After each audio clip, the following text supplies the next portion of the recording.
yeah. Making a difference, one cup at a time. Yeah, this is tea time. Yeah. Making a difference, one cup at a time. Tea time. So be sure to grab your tea, grab a seat, and tune in to Miss Liz.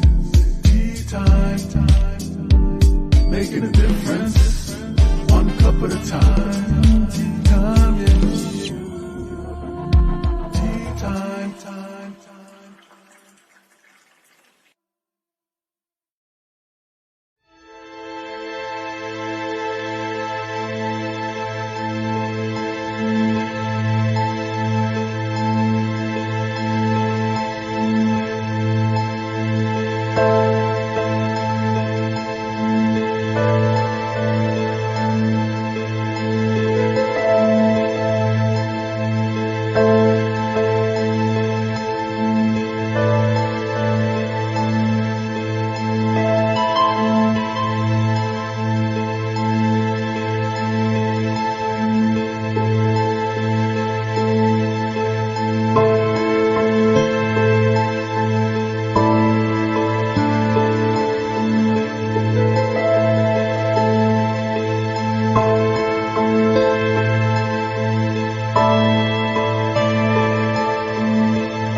Well, let me pop myself in there.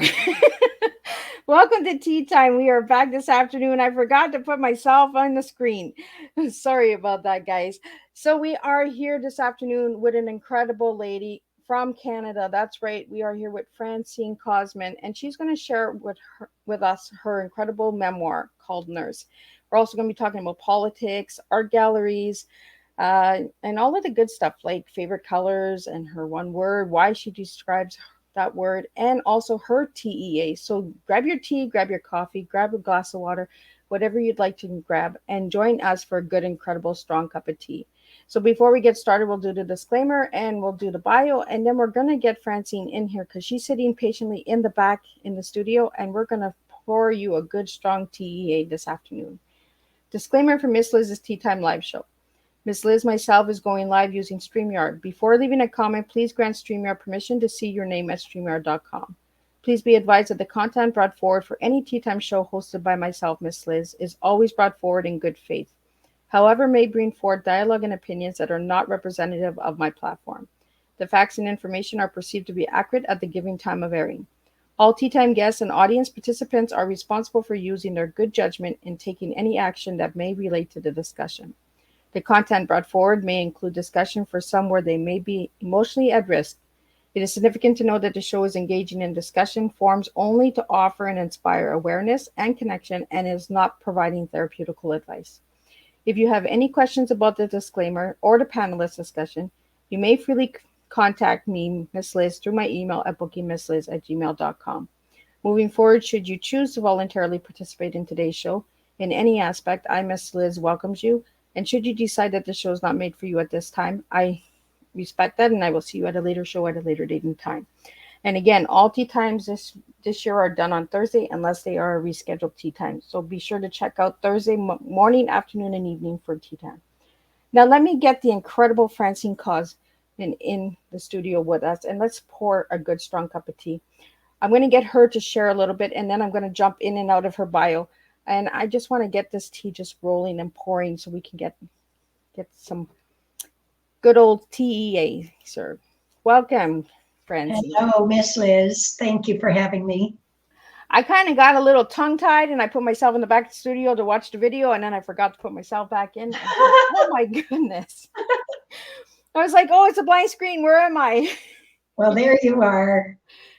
So welcome, Francene. It's an honor to have you. If you'd like to share with the guests a little bit on who you are and where you're from. Yes, I'm originally from Ontario. I was born in Windsor, Ontario, and we moved around a lot.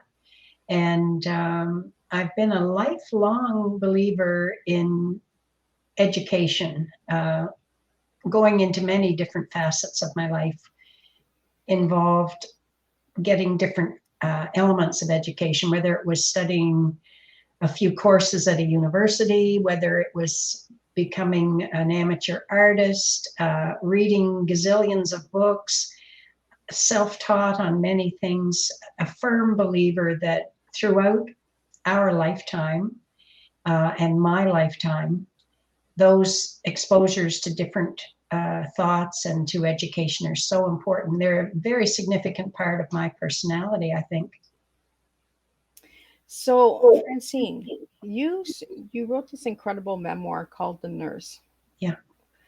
What's behind the nurse's memoir? It goes back to realizing that all my history was rapidly disappearing. The shops in St. John, New Brunswick that I loved to go to and to shop in were all torn down for a mall. So that was a disappearing piece of history. One of the schools I attended was demolished, so that little chunk of history was gone. The church that I was married in was demolished, another chunk of history gone. And my nursing school, ultimately, the St. John General Hospital, was imploded. That was a huge chunk of my history gone. Wow. And when I was a student nurse in the educational wing at the General, there was a series of photographs of Victorian era nurses with very long uniforms, little starched caps like bonnets on the top of their head. They weren't smiling. They looked so prim, proper, and scared. And I used to go and look at those pictures of the Victorian nurses, and I'd think, well, who were you? And what was your name? And what did you like about the career you were doing? And did you make a difference? And that kept playing in my mind that nobody ever captured their stories, ever. They were gone, like the buildings were gone and the hospital was gone. And I had kept a diary through my nursing, and I had my yearbooks. I had contact with other students, former students, and I like to write. So I thought, I'm going to write my student nursing memoir and just see where it goes. So I would pick it up and I would put it down, and I'd spend maybe several weeks with writer's block and not get anywhere. And then I'd go back to it. And each time I went back to it, it felt more right for me to write. And I don't write by typing. I write longhand on paper with a pen. And when you do that, for me, the writing juices flow. And so I would write and write some more. And then COVID happened. And that was an endurance test for all of us. We were, for the most part, stuck at home. That finally was the push for me to say, I'm going to do this before I get too old, and I'm going to write Nurse a memoir. And that's what I did. I wrote it, and every story in that memoir is exactly correct. I didn't make up any stories. Someone one day said, well, I wish it was 2 times longer, because they loved reading it and they were praising it, but they wanted more. And I had to basically say I wasn't going to make up stories and put in the book. They're all factual from my experiences and factual from my diary that I kept. And it wasn't hard to recall these things. They were so vibrant and vigorous in my memory. So I was able to go back fairly easily into my memory and just keep on writing. And then some days it would come in as a big blast of inspiration and more memory would come percolating to the top. So, yes. So, Francene, what got you into nursing? Like, how old were you when you started? I was 18, and when I was a little girl, my mother went to visit somebody at the General Hospital, and she pulled me along, and I thought, oh, she's taking me over there for a needle. That was my childish thought. I was going to have a needle in my arm or my bum. And I remember the smell of ether wafting down the elevator shaft when we went on that visit, because the operating rooms were up on the 7th floor. And I can remember that cloying smell of ether, and it really stuck in my memory to this day. If I think about it, I can smell the ether. So that was my first visit to the general. And then when I was a little older, I got sick and we had to have a doctor make a house visit. And it was Dr. George Bate. Oh, he was wonderful. He was new, he was young, he was establishing his practice. And he sat on the foot of my bed and he chatted to me. And then he said, stick your tongue out. I want to look at your tonsils, which I didn't have any tonsils by that time. But anyway, I'm going, yeah. Yeah, because I think back then we all got our tonsils removed, right? As soon as we had a sore throat, it was okay, tonsils come out. Yeah, so I just loved Dr. Bate, and I looked at him and I thought, oh, I want to be a doctor like him. And that sort of fueled the thinking that, oh, someday I could be a doctor. Of course, at that young age, I had no idea what that really meant. And then as I reached the age of 17 or 18, I had to make choices for my future for education. And I wanted to go to university, but we had no money to send me. And basically that ruled out studying to be a doctor. There were 3 career choices that a young woman could make. You could go into teaching, which was wonderful. You could go into being a secretary, which my sister studied to be, and you could go into nursing. So I chose to go into nursing. And I remember the conversation with my dad. He basically said to me, because both my parents were not educated, he said to me, what do you need an education for? You're only going to get pregnant, in this order, get married, and settle down with a family. What do you need an education for? Well, I have to say I was pretty wild when he gave me that answer. And I said, I'm never going to get married. I'm never going to have kids, and I'm never going to be a slave to a man. I remember telling my dad that, and then I trounced off to my bedroom and cried in my pillow. So anyway, that brought me into the nursing profession, and I applied to the St. John General and ultimately got accepted as a student there. And wow, I am so glad I did. You kind of just took me back to when I was a young girl, and my father said the same thing. You know, you're going to be barefoot and pregnant and married, and you don't need your education. And the word never, I said that to my dad all the time. I'm never going to do this. And my dad said, don't put that word never, because you're going to end up doing it. So he kind of just took me back for a moment. So that's why I have that surprise face, because it just kind of was like a moment of back in time where the old school thought was women couldn't be anything, right? Except for pregnant and married. And I really want to thank you for saying that. And it took me back a moment, but thank you for doing that, Francene. And thank you for sharing that, because that is a raw moment as well, right? That we were put through as women and as daughters from our fathers. And a lot of that went on back in the 50s and 60s and even later. I mean, that's nothing new, truthfully. But it's how we handle that. It's how we move out of that zone of I can do nothing, I'm no good, I'm just going to have a stay-at-home life. And I'm not knocking stay-at-home moms for a minute, because they do a fabulous job and they deserve all the praise and support they can get.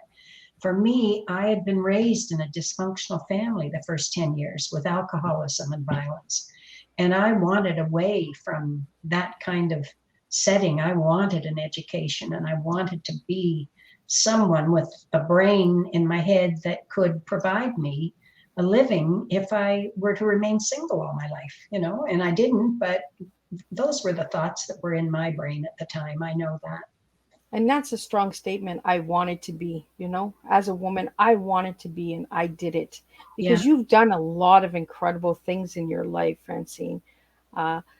You got into the politic world as a politician, and that from the nurse, because you were a nurse, and then you got into the politics and all of that.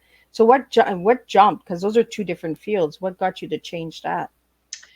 Well, I've always been issues oriented. And when there would be an issue in my local community, whether it was a street that was washed out or traffic problems or social issues, I was able to speak out fairly well at those early years. And in speaking out, it got attention, which wasn't my purpose, but the attention that it got had people coming to me saying, you really ought to run for politics. And over a period of time, I did. And I had followership, which you can't get elected if you don't have followership. And people knew I was hardworking and I was well-intentioned and I could be a change agent. And I didn't win everything I tried to do in terms of the issues, of course not, but I knew my voice was making a difference. And it was important to me, that aspect, that I could make a difference. And so the more people came to me and pushed at me to run, that's what happened. I first ran for county council on Halifax County Council years ago. And then we became the first new town in 69 years, and it was Bedford. And I was very involved in that process. And so people were coming to me then saying, well, you've done all this work, you ought to run for mayor. And my initial reaction was, no, I can't do it. But then more and more people said I could do it. So I did. But that's the thing, right? If we don't try, we don't know. You know? And yeah. sometimes people see other things in us that we don't see ourselves. And then we're like, oh, okay, you see that? Well, let me give it a try. Yes, exactly, Miss Liz. Exactly. That describes it. Oh, you see it. Maybe I don't. Maybe I should. Maybe I can. And I do. So what did that teach you about yourself, Francene, as the first mayor? Well, I guess it taught me that I had to live up to a lot of expectations and work hard to do so. I was fully intending to work hard. I had no idea how hard it was going to be to shape up a brand new town council and to put all the infrastructure in place. And because we came from nothing. And I used to say to my children, it was like baking a cake. You took all the ingredients, you threw them in a pot and you put it together and out came a cake. And my daughter did a little sort of a cartoon drawing. My mommy knows how to bake a cake. My mommy's a politician. And I still have that in one of my journals somewhere, that there's a little drawing that, I don't know if it was Andrea or Lara, but one of them did that. And if they're listening right now, they're saying, Mom, you should remember who did it. But right? It's like, you need to remember. Yeah, sometimes at this age, the old memory doesn't quite tick over as fast as you'd like it to, but anyway. So you ran for a lot of different ministries and departments and all of that. So how did you get into all of that, Francene? Well, when I finished being a mayor, there goes the dog barking. We're at home for tea. Grandma has a minute. I eventually, again, people were asking me to run for office, and I did. It was a contested nomination, and I won the nomination, and then I won the seat. And my first term in office, I wasn't in cabinet, but I was the deputy speaker of the legislature, and that was really a difficult and challenging role. And my second term of office, the Premier asked me to be the Minister of Community Services. That's a very, very challenging role to be in. And then in partly along the way, he also asked me to take on additional portfolios like the civil service, the Disabled Persons Commission. That's an issue I'm very keenly aware of, with disability, and the status of women. So all those responsibilities came together. It was a very, very busy time doing that, but I loved it. And community services really fit well with my nursing background. I believe being a nurse was the foundation for the skills that carried me all through my life. Pragmatism, the ability to focus, to do a job, all the facets that were taught into us as young nurses later became the foundational skills for other jobs that I did. So I'm very, very thankful that I had that training in my life. So you also were appointed the Status of Women president. So Yes. Can you tell us a little bit about that as well? Yes, that was earlier than my political time. I had been asked to take on that job, which I did for 4 years. And it was the time of the Badgley Commission on Family Violence, Child Abuse. There were commissions on pornography and prostitution.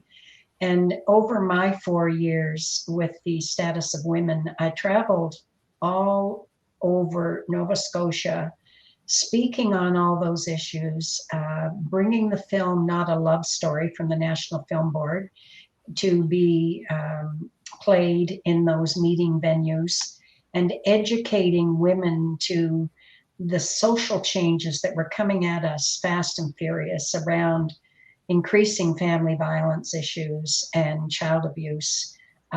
It was an extremely difficult 4 years, just unbelievably emotionally difficult, because those are topics that are filled with pain. Yep. And they're topics that are valid today as much as they are 20 years ago, 40 years ago.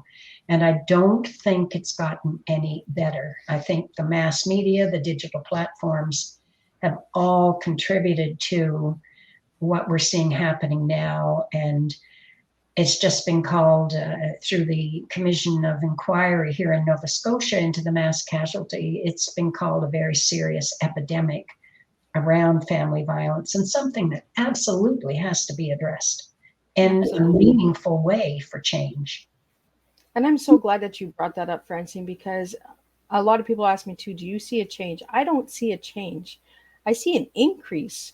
It should be decreasing. We should be having prevention programs instead of aftercare programs. Why should we wait for the aftercare? Like, why should we wait for the event to happen before we create these aftercare? Let's create prevention programs.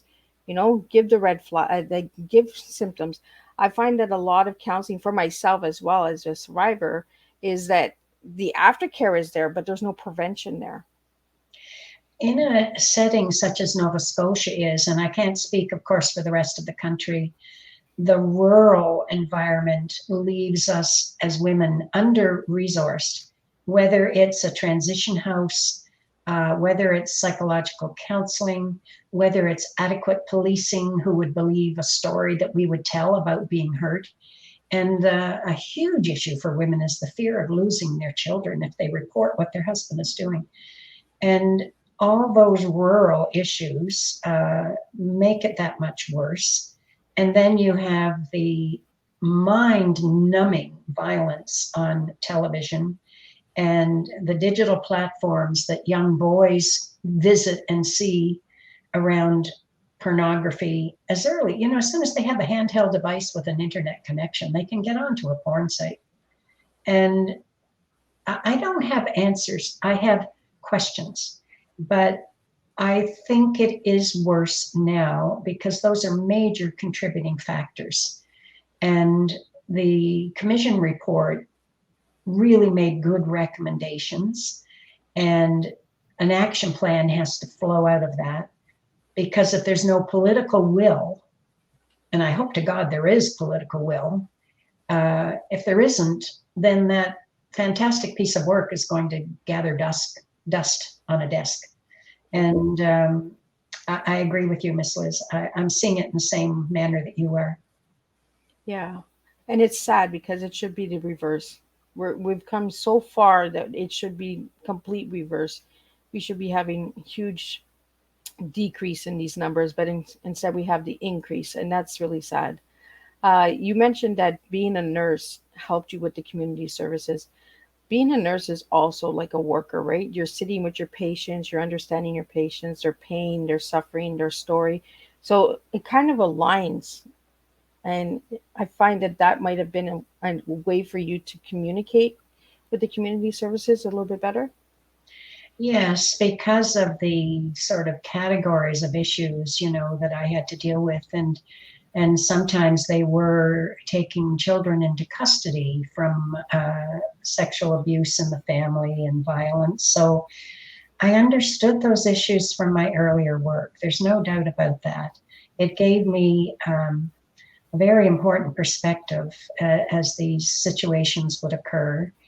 And I was sometimes told I was the voice of conscience in the cabinet room. And I think that conscience was based on my knowledge and background, that I had sort of all those parts came together, and that was very helpful in my role as a minister, and helpful, I think, to my constituents, because I understood in many cases what they were dealing with. Well, I think having a dysfunctional family also gave you a different perspective and look where another cabinet member might have not had those things happen in their life, right? They might have had a good home where you got to see the dysfunction, so you understood the dysfunction a little bit deeper than the other ones did. You know what's interesting in that, Miss Liz?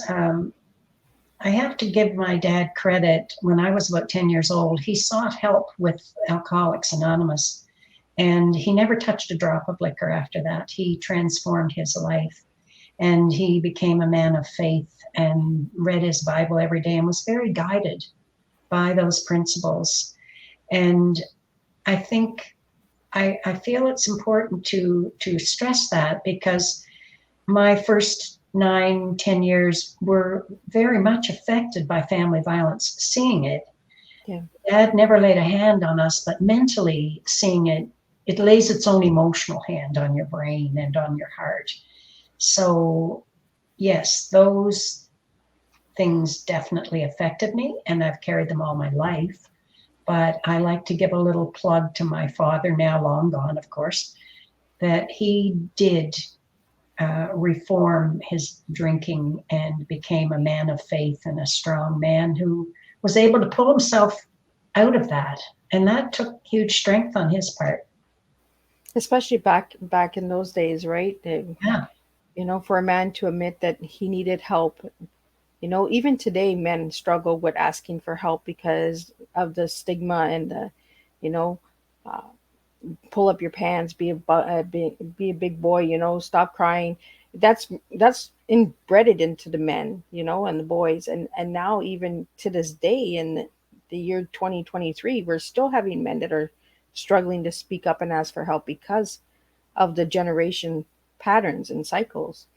So I'm really glad that your dad got help, you know, because I'm sure that had an impact on what you did as well in the future with your life. Definitely, you know, because we had made so many moves when I was a little girl, because he'd lose his jobs, you know. And when he finally stabilized and we got our first home, and it was out in a bit of a country setting, it was Renforth, which now is all Rothsay in New Brunswick, but there was a forest out there, there was a farm on the hill, and I could run around and explore those things and really find out, who am I as a little girl transitioning into stability. I knew then I could have friendships because we were in one place and not bopping around from place to place. And yeah, it was life-changing, life-altering. Yeah. So I think it's a good time to ask you, Francene, what is your T? So if I give you the word TEA, what words would you be giving me today? Well, I think the T probably would be transformation, because every single moment of our lives, things are happening to us, around us, from us, and life isn't static. It's always changing. There's always movement and flow. And that is transformative when we have it coming into our spirits and our hearts and our emotions. Transformation is an everyday thing that happens to us, and we don't recognize it necessarily with that word. We may not think this is happening right now or it's changing me, but the whole process of living is bringing that in and moving it out and transforming ourselves. So I think my T word would be transformation. Yeah. Yeah. Then your letter E, what word are you giving me? Emotion. And why for? Well, I guess if we're emotionally healthy, we're in a good place, and our emotions govern our actions 24 hours around the clock. And if we're fortunate enough to have a loving heart, we can let our emotions out and send positive vibes to other people. And for women, we are much better suited through our sort of socialization growing up to be able to express our emotions. Less so for men, unfortunately. But emotion would be the E in the T. And it would also be connected to spiritual growth. Oh, I like that. Yeah, spiritual healing, spiritual strength. That would be my E. And your letter A, what word you got? A would be awareness. And it's so important that we are aware of what is happening in our lives and in our families' lives and our friends, in the life around us, expanding that into awareness of what's happening in the environment, in our country, go beyond our country, just being very informed and aware, because each of us is a voice and each of us has a role. And we need to use that voice. We need to be aware. And sometimes people will say, well, I can't make any difference. Why would I try? Every one of us can make a difference because we have a voice, we have a brain, we have a heart. And I'm still speaking out on issues even at this age. And I sort of bet sometimes I drive my town councillor a little around the bend, but I'm a believer in that. If you see something that's not right, then do something about it. Don't just sit back and complain. Be aware, use your voice, make a difference, reach out and make it happen. I really love that you say that, Francine, because it's true, right? You can sit there and complain, or you can be a voice and make a difference. Yes. You're using the same amount of energy, and you can actually be that one voice that actually opens a change, opens opportunity for a different way and different solution. Yes. When we're just sitting there and we're complaining, we're not actually doing anything but complaining. We're just wasting time. Negative when that's right. Yeah. Where you might be able to go to someone and say, you know what, I don't like what I see. I think we need to change this. How can we change it? What steps do I need to take? Who do I talk to? And get involved in your community and that as well. I think it's really deeply important to be involved with your community and see what's going on in your community. You were a voice for Nova Scotia. So you've seen a lot of things in your community that you didn't like. So you became that voice and you said, and you became the mayor and you were like, I don't know if I can do this, but a lot of people were pushing me, and sometimes we need that push. We need that out of our comfort zone and say, okay, let's just see where this goes. So I think it's a good time to ask you one word to describe yourself, Francine. I suppose determined. Determined? I could have said loving, I could have said kind, but and I would be those too, but I think determined has been a factor in who I am, determined to make a difference. Yeah. Yeah. You also gave me the word complex before we set up the interview. Why the word complex? Well, nothing in life is simple and no personality is simple, and everything around us is complex, and it's a bit of a challenge sometimes to pick out the parts that you can work with and make a difference on, because issues are complex. There's no such thing as a simple, easy fix for most things. So I guess that would be part of the complexity, or complex issues, complex reactions. So, yeah. I see that a lot with you, as a speaker and being a voice of change and being a leader, being a strong woman to mentor a lot of other women who are staying at home because they've been told the same thing.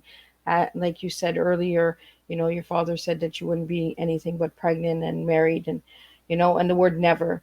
And it just kind of brought me back at the beginning of the show. And I think we as women, we need to have examples and role models to look up to. And I think a lot of women out there have looked up to you, Francine, and said, thank you for doing what you've done, because you've been that example that they needed to see, you know? And you come from a hard life, but you made a difference with your life. And that's what we need to be doing, is giving that message that no matter where we come from, we can make that difference still. That's very true, Miss Liz, you know, and we know many women who also, they're walking in those shoes, you know, and when we open up together and talk about things, a lot of people would say, oh, you were born with a silver spoon in your mouth. That's an old expression, meaning you were born into wealth and ease and all the rest. But in my own example, nothing could have been further from the truth. So we have to try and figure out what can we do with ourselves when we're running up against a brick wall or we're in a situation that we need help with,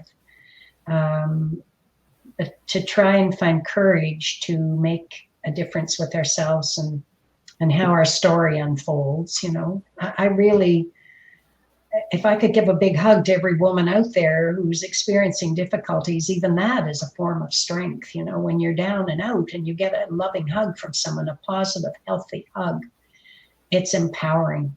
And and having a cup of tea with it's even more empowering. Right? It's not like a beverage tea. And a lot of people, when they hear tea time, they're like, oh, we get to drink tea. Well, you can bring your tea if you want, and you can bring coffee. You know, you don't have to like tea. We really need to start opening within ourselves who we truly are, you know, be authentic, be our real selves. And like you said, like you were the voice of conscience in the house, you know, because you lived it, you experienced it, so you understood more. And I want to thank you, Francine, for all of your services that you've done for Nova Scotia. I've never been there. Maybe I'll come and visit and we can have tea in person. Yes, but we need to have women that give us an example of how to be better. You know, we're not telling them how to be. We're just giving them an example that we can get through it. You know, we don't have to stay that pregnant and home wife. We're not, and I'm not out there bashing home wives because I'm a single mom and it's hard, you know, but we have to be able to say there are women out there that are giving us examples.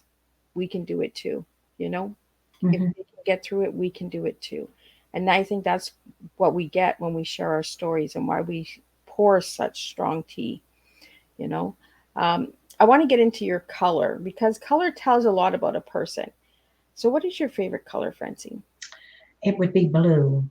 And why blue? I find blue very restful, peaceful.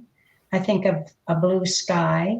I think of a blue crystal, a blue stone, blue clothing, blue walls. It's just restful and serene, and it sort of gives me a sense of balance. If I'm like, my bedroom's a pale, soft blue, and it's the favorite color in the house.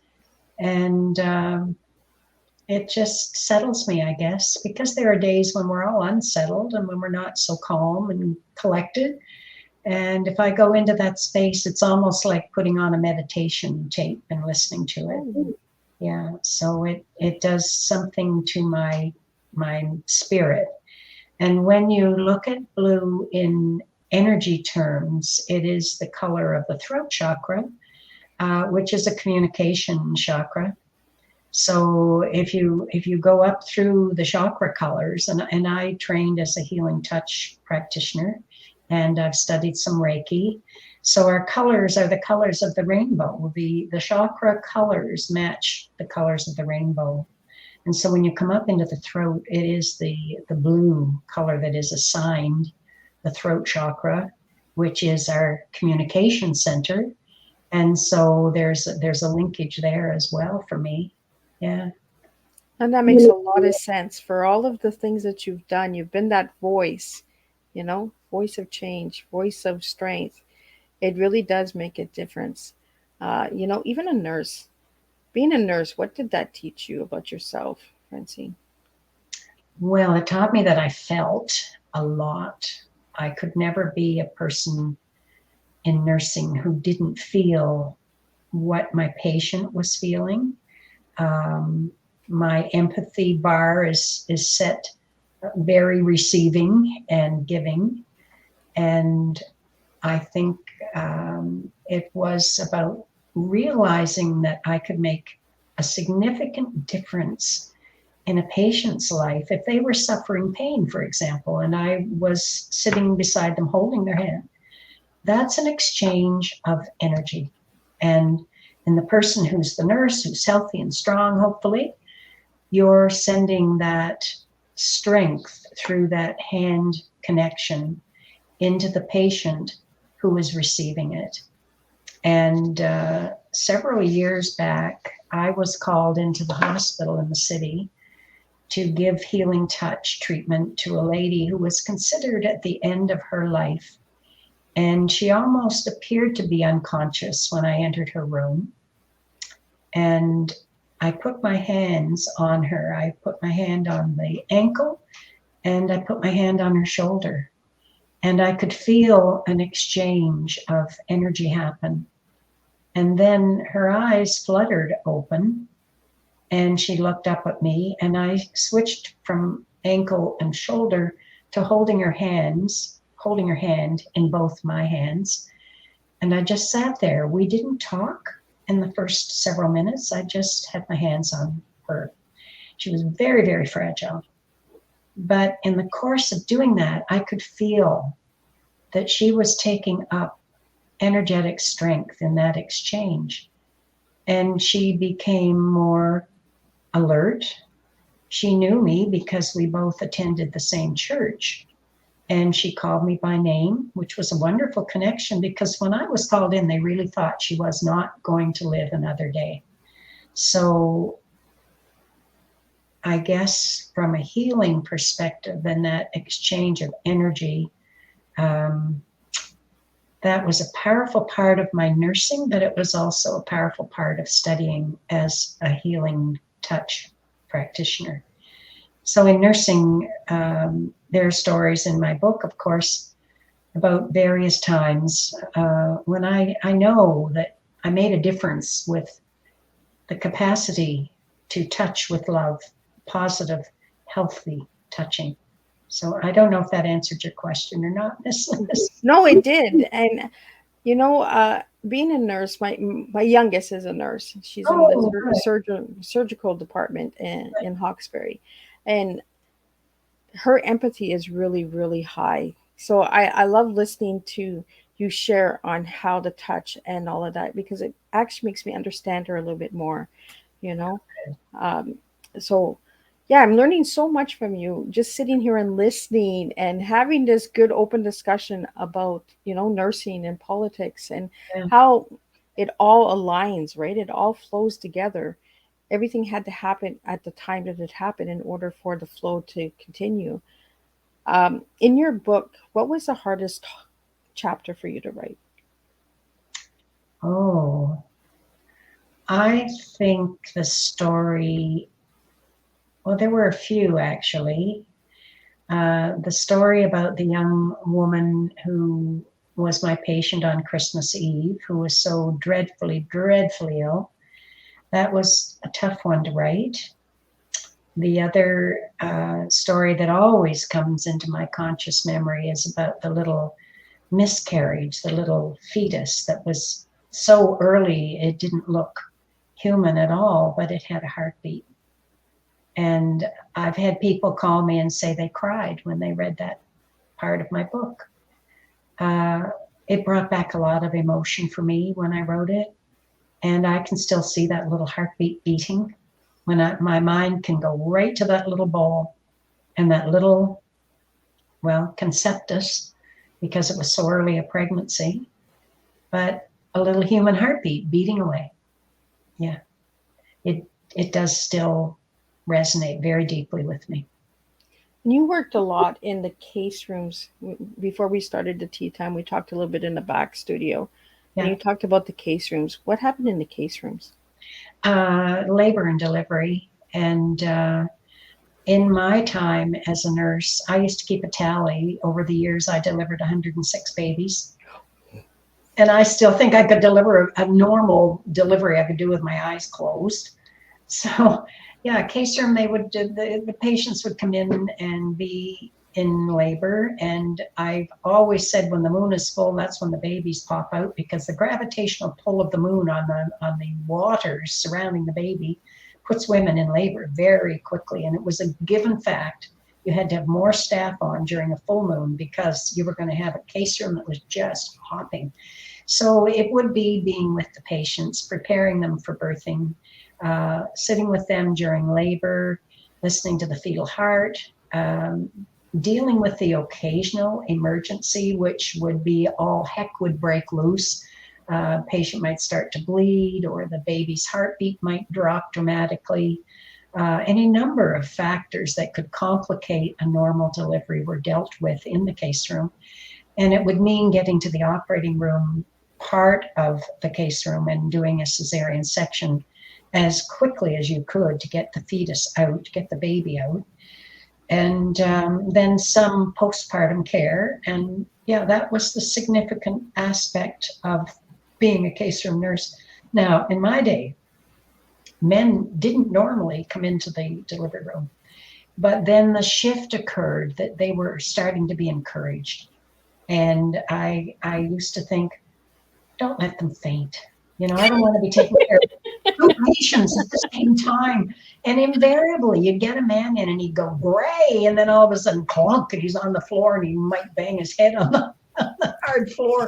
And you're thinking, who do I help first? The man who just went out just on the floor, or the woman who's pushing her baby out? So those were all aspects of the case room. It was dynamic, and I loved it. And it was always 99.9% of the time, it was cheerful. You had the occasional loss, which was just horrifically sad. But the overwhelming part of being a case room nurse, hard work, loving energy, beautiful new babies, happy parents. Who could ask for more? Right. So have you ever met any of the babies you delivered? No. Not one? Well, my nieces, yeah. My sister's children, I was there for some of those deliveries in the St. John General, but the rest of those babies I delivered, no, I have no idea who they were now, and no recall of having met them afterwards. But my relatives, certainly, yes. Yeah, I've watched them grow up. Yeah. I always wondered about that. When you deliver a baby, do you ever get to see the babies after? No, say, 20 years ago, I delivered you. Yeah. You could go down into the nursery and see it for a little while. And sometimes, the parents would want to see you and thank you. But after leaving the hospital and the delivery, it would be unusual to have another connection with them. So, yeah, except for my own relatives. So by writing this memoir, Francene, what do you want to bring to the table for other nurses out there? Our healthcare is in crisis, and it's in crisis both from the supply of nurses and the supply of doctors and their employment. We've known about the crisis for 10 years, and we have done very little to make a difference and to change. I don't have answers. I have lots of questions. And I would like to see a dialogue take place where our nurses would sit down with the politicians, who are the only ones who can sign on the bottom line for change. It is time to look at the nursing model that we have for how we educate our nurses. And I think the only way to do that, I've just started to evolve some more thinking on this. I think it is time for a task force to be established on nursing education. Okay. And that's not a criticism of nurses. It's looking back to political decisions that chose to move nursing in a new direction without understanding or looking at the impacts. And a group of men sitting in a cabinet room do not know what it is to be a nurse, and do not know what 24 hours around the clock being needed as a nurse means. Putting it into a university setting on paper and in theory was a good thing. It expanded certain facets of knowledge, but from an experiential and practical sense, it's left a lot to be desired, which is why we are in a nursing shortage of magnitude that is staggering. So I would like to have student nurses who are looking at the career, at least look at the book. It would tell them what nursing is about, for sure. I would like the dialogue to happen that would say, what can we do better to have more people enter and be retained in the profession and not leave the week after they finish and go give Botox needles somewhere instead of working in a hospital? We're heavily invested in the education, and we need the return of a better career experience for nurses so that they don't finish their degree and feel they need to be mentored. Oftentimes, when they first go on the floor to work, whatever the choice of floor is, I am told they feel very overwhelmed and very inexperienced. Our training program was all about experience. The 3 years were totally experiential. We did our studies in the labs, we went on the floors, we got reinforced with our knowledge and what we could do. And yes, it's a vastly changed field of delivery now for nursing. There's so much technology, but I think we need the discussion and the debate. We need an action plan to go forward. And if it means changing how we train nurses, then so be it.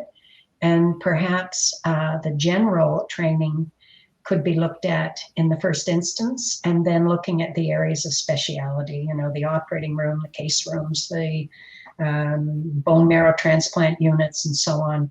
There's areas of speciality that a new grad would likely need an intensive training period to function in some of those parts of the hospital. So my initial support for the idea of writing this book was, let's just get a memoir out there. And then I have friends who have recently retired from nursing. I have friends whose daughters and granddaughters are in nursing. And it became very abundantly clear through COVID how desperate things were. When we had to shut down units, we had to shut down emergency rooms. Nurses with COVID, of course, they couldn't work when they were sick, and what to do? Massive amounts of hours of overtime, exhausting hours, being told you couldn't have your holiday that year because there was nobody to let you go away on your holiday and get refreshed. These are significant issues. And for some patients laying on a floor in an emergency room because they can't get timely care because there aren't enough staff, it can be life-threatening. We've seen this in the news in Nova Scotia in the past 6 months. So I would like my book to be a catalyst for discussion, potentially for change, and it's a discussion that needs to happen. So do you feel that this book should be in all hospitals? I think it should be in all schools of nursing. Yeah. I like that. Yeah, I do too. I mean, I just think it's a good read for people to understand. If you're sitting in a high school grade 12 class thinking, what do I want to do? I want to be a nurse. Then having access to something like this would certainly show you before you leapt in with both feet, what is nursing about? And that makes a lot of sense, having it in the schools before they get to the field. Yes, yeah. I think it would give people food for thought. And, someone shared a story with me last week. I spoke with a group of retired nurses in Halifax, and someone shared that a young nurse, a new nurse, didn't feel she could take care of one patient. She didn't feel she was skilled enough. And she wanted to have someone else share that one patient. And it just doesn't work that way. We don't have enough staff for that, share a patient kind of thing. And it really surprised me because when I look back to my own training, we often had 8 or 10 patients to look after. And we had to do it, and we did it. And we did it well. So it's like back care, we've had to have a specialist in back care go around and look at people's skin to see is their skin holding up. And the reason for that is they're laying in one place too long. Their skin is breaking down. A nightly skin check is no longer part of training. My training, you had to give a back rub every night to check the back of the person's skin on their back to look for pressure sores. And pressure sores can be deadly. And we've had examples of that in the last few years in Nova Scotia as well. Wow. So, yeah. There's a lot, and with all the cutbacks and all of the shortage, there's a lot of things that are not being done anymore. They're not being trained to be done. Wow. Yeah. It goes further than that. It goes into the heart of training. If you put an elderly Alzheimer's patient in a chair in his Johnny shirt, and this happened very close by with a friend, with her dad, and you pop him in a chair and you don't give him a blanket on his bony cold knees and he's got bare feet, I can't fathom that. I mean, it's just common sense that if you're trained to nurse that person, you wouldn't leave them sitting bare kneed and cold and shivering in a chair for several hours. Yeah. And thank God the family came in to visit and found this, so yeah, it's about the nature of training. What is the training? The experiential part of it, not just the important bookwork. So any final words you have before we wrap up your tea time? The hour is coming almost to an end here. And I really want to thank you, Francene, for taking the time and sitting and having tea and getting this knowledge out there. And for all the listeners that were listening to the tea time right now and that will watch the replay later, if you know of a way to make this debate happen that Francine's talking about, let's get the wheels moving, and you don't have to be in Nova Scotia. You can be in Ontario, you can be in Alberta, because this is affecting all of us, not just in where Francene is and not just where I am. So if we can get some doors open and you're listening, or if you know somebody that would benefit from this tea time, please share this tea time, because I would really appreciate that. And Francene, any final words before we wrap up? Well, I guess they would be on a sort of spiritual thought. One of it's Easter, and one of the change agents 2,000 years ago was, in my faith, it was Christ. He was an advocate for women, and he was an inspirational figure, and he respected the rules of the day, but he found the way to be politically outspoken. And he was a change maker in his era before he was crucified. And then I go to Gandhi, a pacifist who changed all of the political system in India. And we are our own change agent. We're not Jesus, we're not Gandhi, but we have the capacity to make a difference and to speak out and to do so respectfully and not be calling for a revolution. So I think that would be my final word. And yeah. Well, thank you so much. And thank you again for joining me here on Tea Time. And thank you to all the supporters. And a big, big thank you to OC Publishing. As you can see, it's been on the screen. If you'd like to get in contact and have Francene Cosman as a guest, reach out to OC Publishing. Anne is an amazing young lady, and she'll help you as well to get Francene booked on your show. The more awareness we can get out there, the better we can open doors and we can make a change. And like Francene said, we can be that change maker.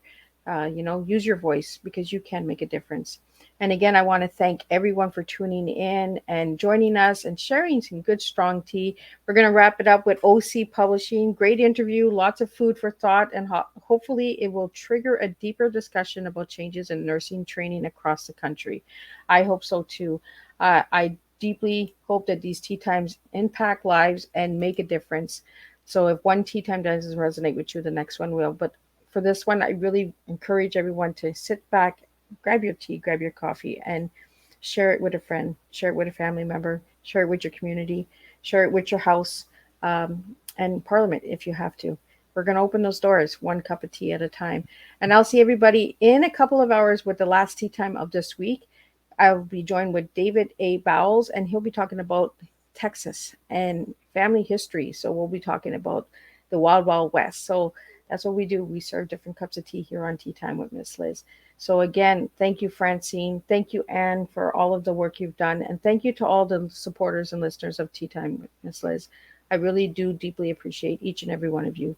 You all make a difference, and you're all dear to my heart. So Thank you. And I will see everybody at 7 p.m. Eastern Standard Time for the last tea time of this week. And then the next week, we bring back 3 more guests. So I'll see everybody then.